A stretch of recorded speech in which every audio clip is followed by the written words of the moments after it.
I'm going to use some words, and then I'll explain exactly what I mean by them. So every cyclic group of order n, or every two cyclic groups of order n, are isomorphic. So definitions. A cyclic group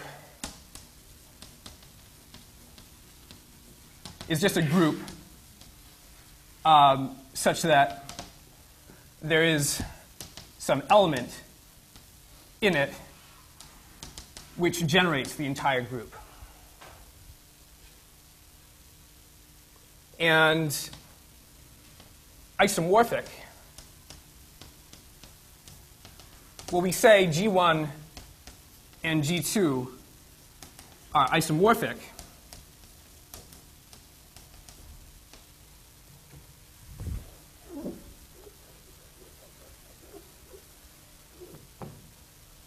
if there is an isomorphism between them. And we'll see shortly that if there's an isomorphism going one way, there's certainly one going the other way, and this turns out to be a good equivalence relation. But we'll see that later. But how do we see that? Well,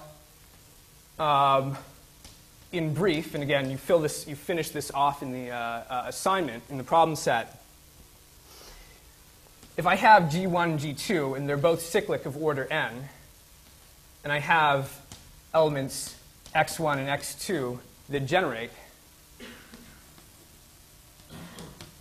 then the map f from G1 to G2, taking the kth power of x1 to the kth power of x2, you can show is a well-defined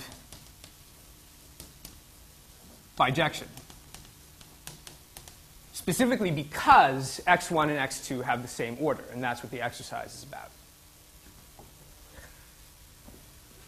And the preservation of multiplication property is fairly straightforward. That follows just from the fact that if I have x1 to the n times x2 to the m, so f x1 to the n, x2 to the m, well, that's f x1 to the n plus m, that's x2 to the n plus m, and that's x2 to the n times x2 to the m. So really all there is to check is that this thing is a well-defined bijection. So the question is about, is there always a cyclic group of order n? Well, in Sn, the cycle, the permutation, taking 1 to 2, 2 to 3, et cetera, on down, n minus 1 to n, and then n back to 1, it's not hard to show has order n.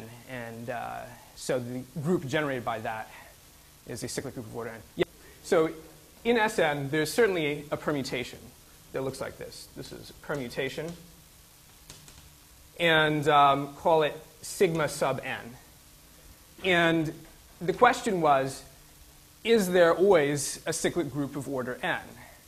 And so it turns out there is, because if I take this permutation in Sn, and I consider